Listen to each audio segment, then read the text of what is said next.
नमस्कार दोस्तों, एक बार फिर से स्वागत है आपका एक और नए लाइव सेशन में। कैसे हैं आप? एक बार फिर से आप सबका हार्दिक स्वागत, अभिनंदन, जय श्री राम, राधे राधे। आ जाइए सारे बच्चे, फिर करते हैं शुरुआत आज के सेशन की। और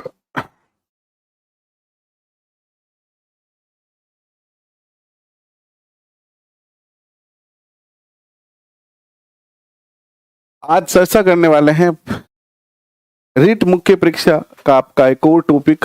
शुरुआत करते हैं व्यक्तित्व की। बाल विकास की पीडीएफ आपको मिल गई है। कुछ बच्चे लास्ट सेशन में कमेंट कर रहे थे कि टेलीग्राम पे पीडीएफ डाल दीजिए सर, टेलीग्राम पे पीडीएफ डाल दीजिए। हमने टेलीग्राम पे पीडीएफ डाल दी है। बाल विकास की पीडीएफ आप डाउनलोड कर सकते हो। आज चर्चा करेंगे, आपका नेक्स्ट टॉपिक है रीट लेवल फर्स्ट मुख्य परीक्षा, रीट लेवल सेकंड मुख्य परीक्षा और ग्रेड सेकंड, तीनों का ही एक टॉपिक आता है व्यक्तित्व, जहां हम व्यक्तित्व की संकल्पना, व्यक्तित्व के प्रकार, व्यक्तित्व को प्रभावित करने वाले कारक और व्यक्तित्व मापन की जो है चर्चा इस सेशन में करने वाले हैं। तो आज का टॉपिक रहेगा हमारा व्यक्तित्व। कैसे हैं साहब सिंह जी? स्वागत आपका। मिस माहिन राजपूत, परी, एके, सुनीता, आप सबका हार्दिक स्वागत और अभिनंदन। चलिए बिना समय गवाए आज के सेशन की शुरुआत की जाए। देखिए, व्यक्तित्व क्या है, इसकी हम सबसे पहले अगर चर्चा करते हैं विद्वान साथियों, व्यक्तित्व है क्या, तो आप सब जानते हैं कि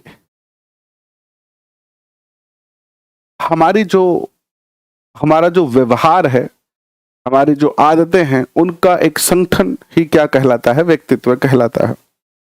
और प्राचीन समय में व्यक्तित्व को क्या समझा जाता था कि हमारा जो बाहरी रंग रूप शरीर, आपके बाल कैसे हैं, आपका चेहरा कैसा है, आप गोरे हैं कि काले हैं, आप कपड़े कैसे पहन रखे हैं, आप चलते कैसे हैं, आपकी बात करने का तरीका क्या है, यह व्यक्तित्व कहलाता था। यानी व्यक्तित्व की जो मनोविज्ञान के आने के बाद की जो धारणा है वो तो यह है कि व्यक्तित्व आंतरिक और बाहरी दोनों गुणों के सहयोग से बनता है, जबकि प्राचीन जो अवधारणा है व्यक्तित्व की वो यह है कि व्यक्ति के बाहरी दिखावे को ही व्यक्तित्व कहा जाता है, यानी बाहर से वो कैसे दिख रहा है। तो आइए थोड़ी सी विस्तार से इसकी जो चर्चा करते हैं। व्यक्तित्व निर्माण की शुरुआत परिवार से होती है तथा समाज में जाकर पूर्ण हो जाती है। हमारा जो पर्सनैलिटी है, हमारा जो व्यक्तित्व है, वो कहाँ से बनना शुरू होता है? तो हमारा व्यक्तित्व हमारे परिवार से ही शुरू हो जाता है।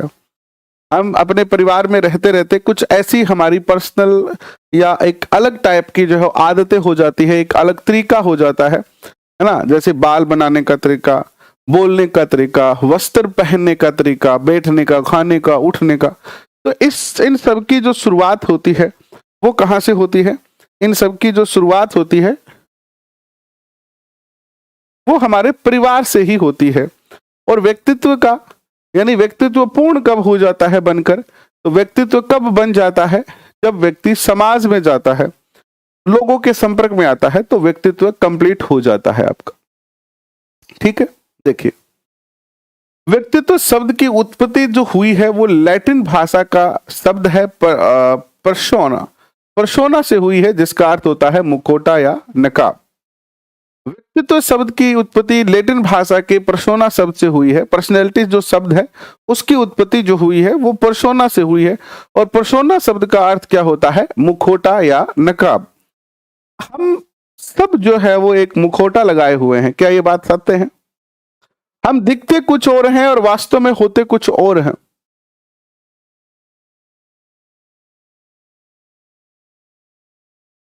हम घर पर किसी और तरीके से रहते हैं और बाहर जाते हैं तो कुछ और बन के जाते हैं। तो ये जो पर्सोना शब्द है इसका अर्थ है मुखौटा या नकाब, और इस अर्थ के अकॉर्डिंग व्यक्तित्व का अर्थ हो जाता है व्यक्ति का बाहरी व्यवहार ही व्यक्तित्व कहलाता है ना? तो मुखौटा बाहर होता है। जैसे एक सामान्य सा व्यक्ति है और वो किसी नाटक में जोकर का रोल कर रहा है, तो उसने जोकर का मुखौटा लगा लिया, तो वो जोकर जैसा दिखेगा। आजकल आप इंस्टाग्राम पे देखते होंगे, इंस्टाग्राम पे आप कोई भी वीडियो देखो, आधुनिक टाइम है तो सोशल मीडिया के समय में हम सोशल मीडिया की उदाहरण देते हैं आपको कि इंस्टाग्राम पर आप मूवी देखोगे, मूवी तो क्या आती है वहां पर, वो आधा आधा मिनट का या 1 मिनट का या 60 सेकंड का 30 सेकंड का वीडियोस, आप शॉर्ट वीडियो जिन्हें कहते हैं वो देखते हैं। आप कोई भी एक सिंगल वीडियो ऐसा निकाल के दिखा दो जिसमें कोई व्यक्ति सुंदर ना हो, चेहरे पर दाग धब्बे हो, काला हो, है ना, ऐसा कोई वीडियो आपको नहीं दिखेगा। इंस्टाग्राम में जैसे मूवीज आप देखते हो ना, मूवी में आपको सब सुंदर ही सुंदर दिखाया जाता है ना, और इसी तरीके से रील के अंदर सब सुंदर दिखाई देता है। तो वो क्या है, वो हमने अपने चेहरे पर फिल्टर डाल दिए हैं, हमने अपने चेहरे पर क्या डाल दिए हैं, फिल्टर डाल दिए हैं, जिसके कारण हम वास्तविक रूप से नहीं दिखते हैं। वास्तविक आप अगर किसी इंस्टाग्राम के वीडियो के जो मेकर हैं उनसे प्रैक्टिकल लाइफ में मिलोगे तो शायद पहचान ना पाओ, क्योंकि उसका जो वीडियो है उसमें वो कुछ अलग दिखता है, क्योंकि उसने चेहरे पर बहुत सारे मुखौटे लगा लिए होते हैं। हाँ, मुखौटा या नकली चेहरा या नकाब, यही होता है पर्सोना शब्द का अर्थ। नेक्स्ट देखिए, व्यक्तित्व संबंधी कुछ दृष्टिकोण है, यानी व्यक्तित्व के बारे में अलग अलग जो दृष्टिकोण है, जैसे भारतीय दृष्टिकोण, सामान्य दृष्टिकोण, दार्शनिक दृष्टिकोण, समाज शास्त्रीय दृष्टिकोण, इन सब अलग अलग विद्वानों ने व्यक्तित्व की जो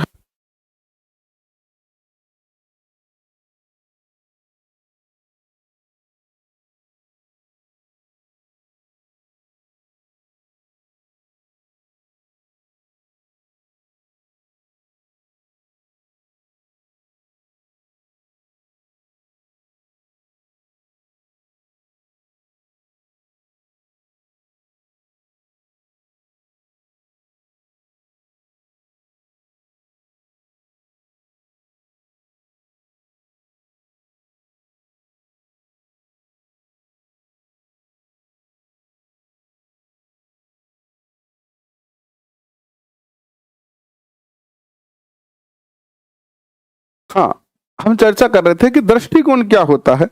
तो आप किसी के बारे में क्या सोचते हैं, आप किसी के बारे में क्या सोचते हैं, यही आपका क्या है, दृष्टिकोण है ना। जैसे मान लो मैं ये सोचता हूं कि मुझे रीट की तैयारी करनी चाहिए क्योंकि रीट में सफलता के जो चांस है वो बहुत ज्यादा है, ये मेरा दृष्टिकोण है ना, दृष्टिकोण है।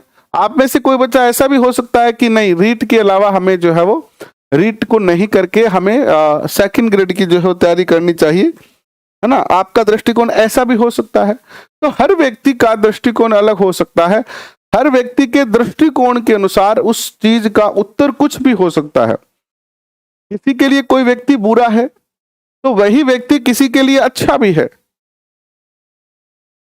कि नहीं है।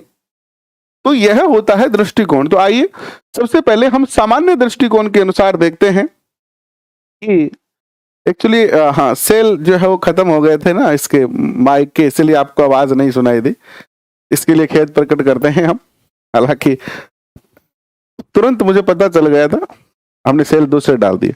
सामान्य दृष्टिकोण के अनुसार जो व्यक्ति रूप, रंग, भाषा तथा वेशभूषा की दृष्टि से जितना अधिक प्रभावित करता है वह उतना ही अच्छा व्यक्तित्व माना जाता है। मान लीजिए आपके घर वाले आपका रिश्ता करना चाहते हैं और उन्होंने आपसे कहा कि बेटा, या आप लड़का है या लड़की है, या बेटी है या बेटा है, आपसे कहा कि देखो बेटा, देखो बेटी, आज आपको जो है ना देखने के लिए लड़के वाले या लड़की वाले आने वाले हैं। तो आप क्या करोगे, सुंदर, अगर लड़के हो तो अच्छे से शेविंग कराओगे, बाल वाल बनाओगे, अच्छे ढंग के कपड़े पहनोगे, है ना, पहनोगे कि नहीं पहनोगे, थोड़ा ढंग से नहाओगे रगड़ रगड़ कर, है ना, वरना जनरली तो ऐसे ही पानी डाल के, लड़कों में ये, हम जैसे लड़कों में आदत होती है कि सीधे सर पे पानी डाला और स्नान पूरा हो गया। अगर आप लड़की हैं तो अच्छे से आप जो है वो अपनी सहेली को सबसे पहले फोन करेगी, है सोनूडी, आज मैंने देखना आवे तो तुम हाल घरे आ जाएगी। सोनूडी बोली तो मेरे के काम है देखना, तो तना आवे बावली, बोली यहाँ को नहीं, तो थोड़ी मैंने तैयार कर दे गए थोड़ो कि अगर तुस्कन हो गई तो मेरो हौसलो बढ़ जाओ और बढ़िया सी मेकअप माकअप करके एकदम टिप टॉप तैयार बना दी। ऐसे जनरली होता है। तो अब वो क्या करेगी कि अपनी सहेली के साथ या अपने घर के सदस्यों के साथ मिलकर अच्छे से तैयार हो गया, अच्छे से मेकअप वेकअप करके, यानी अच्छा दिखना। आपने एक मूवी देखी थी, धड़कन मूवी देखी थी, है ना? थोड़ा सा समय ले रहा हूं, मैं आपको समझाने का प्रयास कर रहा हूं व्यक्तित्व। अब आप चूंकि मनोविज्ञान पढ़ रहे हैं और आपके सेकंड ग्रेड में एक सब्जेक्ट है दर्शन शास्त्र, है ना? दर्शन शास्त्र भी है। तो एक मूवी आपने देखी है और उस मूवी का नाम था धड़कन, और उसमें एक पात्र था सुनील शेट्टी का, और सुनील शेट्टी जो है वो, जो उस मूवी की नायिका थी, उस नायिका से बहुत प्रेम करता है, नायिका भी उससे प्रेम करती है। लेकिन दिक्कत ये थी कि सुनील जो सेठी है, उसका मुझे नाम नहीं याद आ रहा है कि क्या नाम था उसमें, उस रोल में, लेकिन वो थोड़ा गरीब किस्म का आदमी है, ठीक है? उसकी एक माँ है और पिताजी उसके है नहीं, और वो काफी गरीब है। अब जो नायिका है, नायिका अंजलि नाम है नायिका का, अंजलि ने कहा धड़कन मूवी में कि देखिए, आप हमसे प्यार करते हैं, हम आपसे प्यार करते हैं, लेकिन मेरे पिताजी जो है वो आपसे मिलना चाहते हैं, यानी आप आके मेरे पिताजी से मेरा हाथ मांग लो। अब ऐसी कंडीशन में अगर आप होते तो क्या करते? आप होते तो अच्छे से सज धज के जाते, चाहे आप घर पे फटी जूतियां पहनते हो, फटे कपड़े पहनते हो, लेकिन रिश्तेदारी में जाओगे तो अच्छे पहन के जाओगे कि नहीं जाओगे? अच्छे पहन के जाओगे ना? हाँ, देव था। तो देव से कहा कि देव, मेरे पापा तुमसे मिलने चाहते हैं। देव ने कहा ठीक है, मैं आऊंगा मिलने के लिए। अब देव फटी हुई जूती पहन के, है ना, फटी हुई सैंडल जिसमें ऐसे छेद था, और ऐसे कपड़े, नॉर्मल से कपड़े जो घर पे वो पहनता था, दाढ़ी वाड़ी बढ़ी हुई है, और आके बैठ गया। और मजे की बात, उसने ऐसे पैर के ऊपर पैर रखे अपनी जूती दिखानी शुरू कर दी। किसके? उसके पिता को। अब बोलिए, कोई भी पिता अपनी पुत्री का विवाह किसी ऐसे लड़के से करेगा जिसके पास ढंग के पहनने के लिए जूतियां नहीं है, चप्पल नहीं है? तो आप बताइए कि इस मूवी के अंदर गलती किसकी है? देव की गलती है कि अंजलि के पिता की गलती है? देव को ये होना चाहिए था, ये सामान्य दृष्टिकोण ये कहता है कि देव को भाई खुद के पास नहीं है, अपने दोस्त से मांग के लिया था, अच्छे चप्पल ले आता, सैंडल ले आता, थोड़े ठीक ठाक कपड़े पहन के आता, और फिर उनके सामने प्रस्तुत होता। क्या पता अंजलि के पिता मान जाते, लेकिन उन्होंने, हालांकि दो इसमें दृष्टिकोण बनते हैं कि उन्होंने दिखावटी जो है वो व्यक्तित्व नहीं दिखाया, जो है वास्तविकता दिखाई। लेकिन कभी कभी आपकी वास्तविकता आपके लिए घातक बन सकती है। ये जो मूवी का सीन है वो ये बताता है कि हमें जो डिसीजन लेना है वो परिस्थिति के अनुसार लेना है। ये नहीं कि हमें हमेशा ही वास्तविकता ही दिखानी है।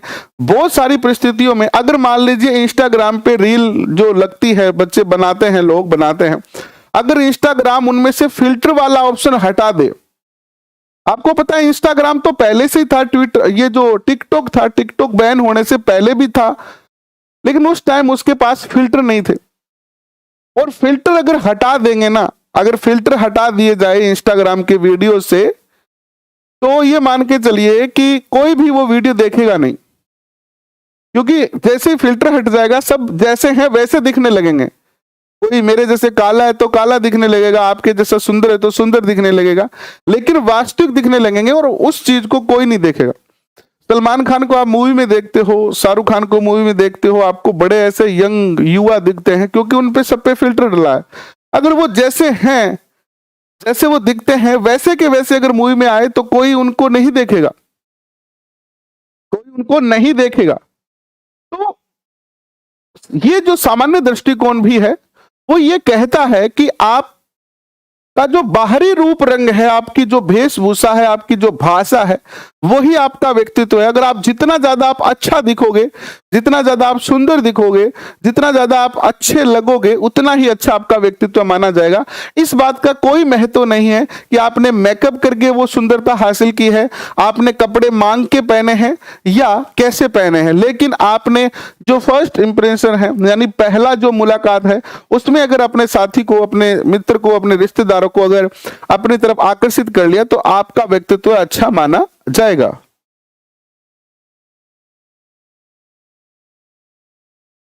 ठीक है, ये सामान्य दृष्टिकोण है। दूसरा जो दृष्टिकोण आता है वो दार्शनिक दृष्टिकोण है। दर्शन शास्त्र क्या कहता है कि जो व्यक्ति संपूर्णता का आदर्श है, जो व्यक्ति संपूर्णता का आदर्श है, वह उतना ही अच्छा व्यक्तित्व है। संपूर्णता का आदर्श यानी उसमें सारे गुण हैं, दिखने में भी सुंदर है, प्लस गवर्नमेंट कर्मचारी भी है, अच्छी सैलरी है, अच्छा 2 मंजिला घर है, गाड़ी भी है, संस्कारी भी है, तो वो क्या है, अच्छा है। जितने ज्यादा आपके अंदर क्या होंगे, गुण होंगे, उतने ही ज्यादा आप क्या माने जाओगे, अच्छे माने जाओगे। ये बात कौन कहता है, दर्शन शास्त्र या दार्शनिक दृष्टिकोण कहता है। तीसरा आता है आपका समाज शास्त्रीय दृष्टिकोण। यह कहता है कि व्यक्तित्व उन गुणों का संगठन है जो समाज में उसका स्थान निर्धारित करते हैं। इसका भी एक बहुत अच्छा उदाहरण है। इस समाज शास्त्रीय दृष्टिकोण का उपयोग किया जाता है जब कोई पिता अपनी बेटी का विवाह करता है, या कोई पिता अपने बेटे का विवाह करता है, कोई नया रिश्ता जोड़ा जाता है। जैसे मान लीजिए कि आप बीकानेर के रहने वाले हैं, ठीक है, और आपका विवाह जो है वो सिक्कर किया जा रहा है, ठीक है, सिक्कर आपका विवाह किया जा रहा है, और इससे पहले सिक्कर में आपका जो है वो कोई पहले से ज्यादा अच्छा जो है वो जानकार नहीं है जिस परिवार से आपके लिए रिश्ता आया है। क्योंकि नया परिवार है और उसको जानना आपके लिए क्या है, अति आवश्यक है। क्या पता, क्योंकि शादियां जो है ना वो बड़े सोच समझ के की जानी चाहिए। नए रिश्ते जब भी जोड़े तो सोच समझ के जोड़े जाए, वरना क्या है कि जीवन में बड़ी मुसीबतें बन सकती हैं, जीवन बड़ा कठिन हो सकता है। तो अब मान लीजिए ये लड़की का जो पिता है उसने क्या किया, अब यहाँ जो सिक्कर में लड़का रह रहा है, उसका परिवार रह रहा है, उसको पहले तो वो मिलेगा, 1-2 बार उनके घर पे जाएगा कि भैया भाई देखने में तो सब कुछ ठीक है, घर आगे बापूजी माँ से बात करे कि माँ पूछोगे किया थाने किसो लागे हो गए, घर किया है, तो बाप कहता है माँ से कि देखने में तो ठीक ही लागे, कि चौखा घर है, घर बंद है, चौक बंद घर है, और अच्छी बड़ी जो है वो पाखड़ यानी जो बाहर का स्थान है वो भी बहुत बड़ा है, यानी सब कुछ ठीक ठाक ही दिख रहा है। लेकिन घर बार के बेरो पड़े, अब आदमी किसा गए वो भी बेरो पाड़ना पड़ा हो गए, आदमी किसा गए एंगो भी थोड़ा बेरो पाड़ना पड़ो। 1 सेकंड रुकना।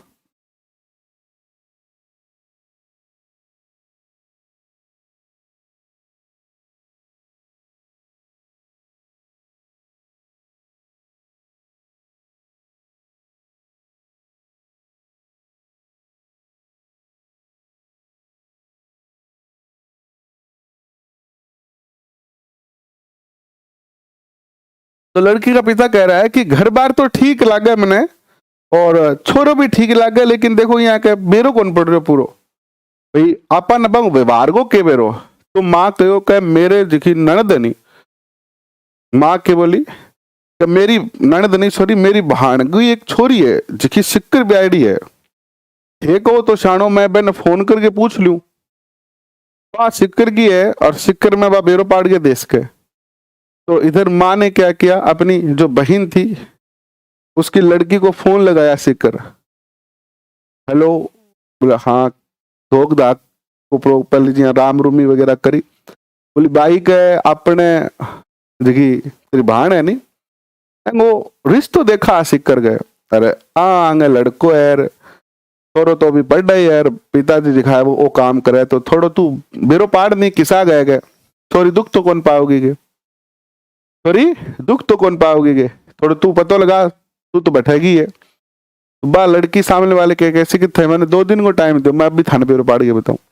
तो अब ये क्या करेगी कि इसका सामाजिक समाजशास्त्रीय दृष्टिकोण के अनुसार व्यक्तित्व देखेगी कि समाज में जैसे वो क्या करेगी, उनसे लड़कों वाले से डायरेक्ट मिलेगी नहीं, वो क्या करेगी, अड़ोसी पड़ोसी से मिलेगी, मोहल्ले वालों से मिलेगी कि किसा गए दब जो कोई तो। अब उसमें भी क्या है कि अलग अलग दृष्टिकोण आएंगे। कोई तो कहेगा कि ठीक है, बढ़िया घर है, आराम हो रहा है, कोई नशो पतो कौन करे, छोरो एकदम लाइन पर चालनी होगा,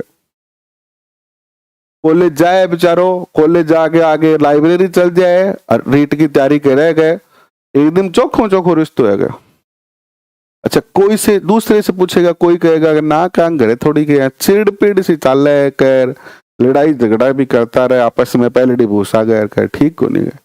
तो बाकी करेगी 7-8 लोगों से पूछेगी, फिर निष्कर्ष निकाल के फोन करेगी वापस, करना लड़को ठीक है रिश्तो कर लो।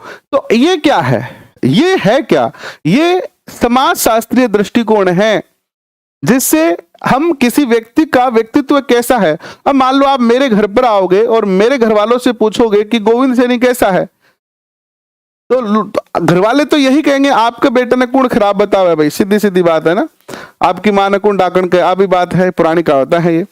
तो अपना घर आ रहा तो अपने चौखो ही कैसी, लेकिन अपनो पड़ोसी है, अपना जगह दोस्त है और अपना मोहल्ला रा जगह है, बे अपने बारे में क्या सोचे है, अपनो जो समाज है वो अपने बारे में क्या दृष्टिकोण रखा है, वैसे बेरो पड़ेगा का वास्तविकता में अपनो जो व्यक्तित्व है वो किसो है।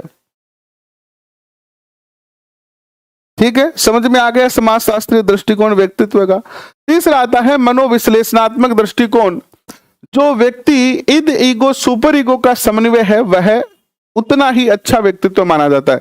ये क्वेश्चन पूछा जाता है कि सिगमंड फ्राइड के अनुसार व्यक्तित्व का सबसे अच्छा व्यक्तित्व कौन सा है। तो जिस व्यक्तित्व में इद ईगो एंड सुपर ईगो का अच्छा समन्वय हो, तीनों का समन्वय हो, वो सबसे अच्छा जो है वो व्यक्तित्व माना जाता है। ठीक है, 5वां दृष्टिकोण आता है आपका मनोवैज्ञानिक दृष्टिकोण। ये कहता है कि व्यक्तित्व वंशानुक्रम तथा वातावरण का गुणनफल है।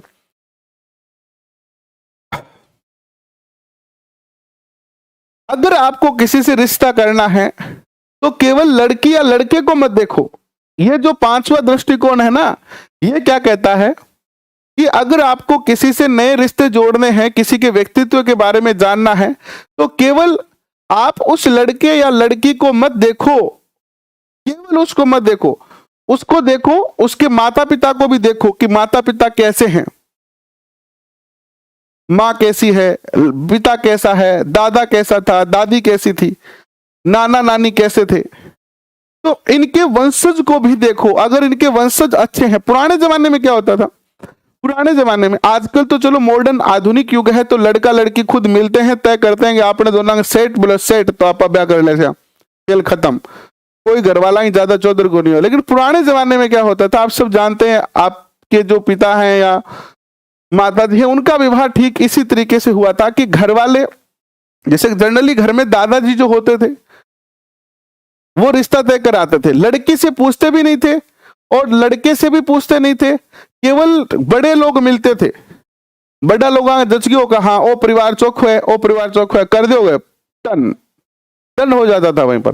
तो वो क्या करते थे, वंशानुक्रम को ही देखते थे, आंगो जो वंश है नहीं वो बहुत बढ़िया है, आगे जी पीढ़ी है वह बहुत ही बढ़िया और सभ्य पीढ़ी है, तो आपा अपने टाबर को भी ठीक कर। तो ये क्या है, वंशानुक्रम को महत्व दे रहे हैं, साथ में वातावरण को भी महत्व देना जरूरी है।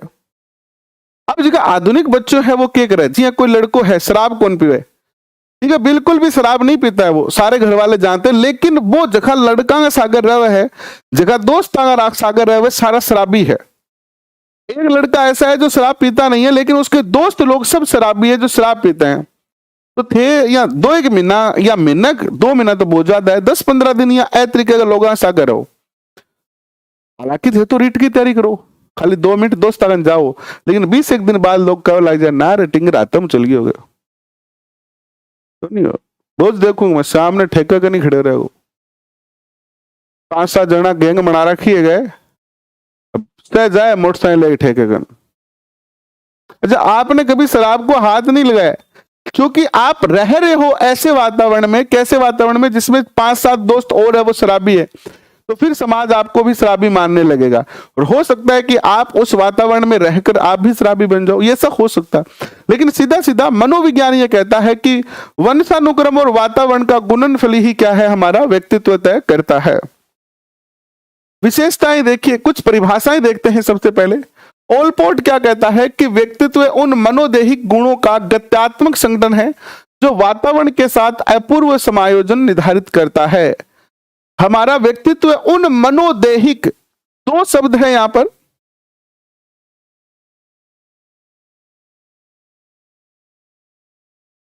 दो शब्द है यहां पर, एक तो है मन और एक है देह। देह का अर्थ क्या होता है, शरीर होता है। तो मन और शरीर, मन का अर्थ होता है क्या, मस्तिष्क, अर्थात आपका मानसिक विकास कैसा हुआ है और दैहिक विकास आपका कैसा हुआ है। तो व्यक्तित्व उन मानसिक और दैहिक गुणों का वह गत्यात्मक संगठन है जो वातावरण के साथ समायोजन निर्धारित करता है। यही क्या है, व्यक्तित्व है। हाँ, ये बात अच्छी है। ब्यागो गेलो गलसी कौन गलसी, ये पूछ लेते कि हमारे ये समझ में नहीं आया, ये परिभाषा कैसे याद करें, पेपर में क्वेश्चन कैसे आएंगे। ब्यागो गेलो लड़ी अब तो जल्दी गलसी जो 2 रुपया कन होसी, ये तो थारे पिताजी की चौकी भली जायदाद तो थी तो थारो ब्याह उसके, या थे खुद मास्टर वगैरह कोई नौकरी लाग जाओ तो उसके, ये तो ब्याह हो गेलो तो गेलो मुश्किल है, या फिर कोई अदला बदली हुआ जो तो गेलो गर्ल्स के। तो फालतू कमेंटों में क्या रखा है, मुद्दे की बातों पे करो। मुद्दे की विषय पर चर्चा अगर आप करते हो ना तो मजा आता है कमेंट का जवाब देने में भी, है ना। साइकोलॉजी से संबंधित कोई चर्चा करो आप तो फिर मजा आए आपसे, लेकिन आप तो कमेंट ही कुछ अलग करते हो।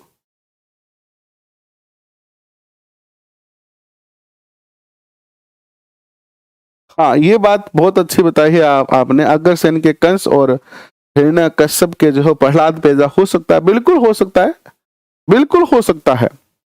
लेकिन प्रहलाद प्रहलाद क्यों बन गया, क्योंकि प्रहलाद जन्म के बाद ऐसे लोगों के संपर्क में रहा जो ईश्वर में विश्वास रखते हो, इसीलिए प्रहलाद अलग हुआ। वैलेंटाइन के अनुसार देखिए, व्यक्तित्व जन्मजात तथा अर्जित परिवर्तनों का क्या है, योग है। जन्मजात आपके जो गुण है वो प्लस आपने जो समाज से अर्जित किए हैं उन दोनों गुणों का योग ही क्या है, व्यक्तित्व है। बोरिन कहते हैं कि व्यक्तित्व वातावरण के साथ सामान्य व स्थायी समायोजन है। वॉटसन कहते हैं कि जो कुछ भी हम करते हैं वही व्यक्तित्व है। आइजे कहते हैं कि व्यक्तित्व व्यक्ति के चरित्र, ज्ञान शक्ति व शरीर गठन का स्थायी व टिकाऊ संगठन है जो वातावरण में उसके अपूर्व समायोजन का निर्धारण करता है। मन कहते हैं कि व्यक्तित्व व्यक्ति के व्यवहार, तरीकों, रुचियों तथा योग्यताओं का विशिष्ट संगठन है।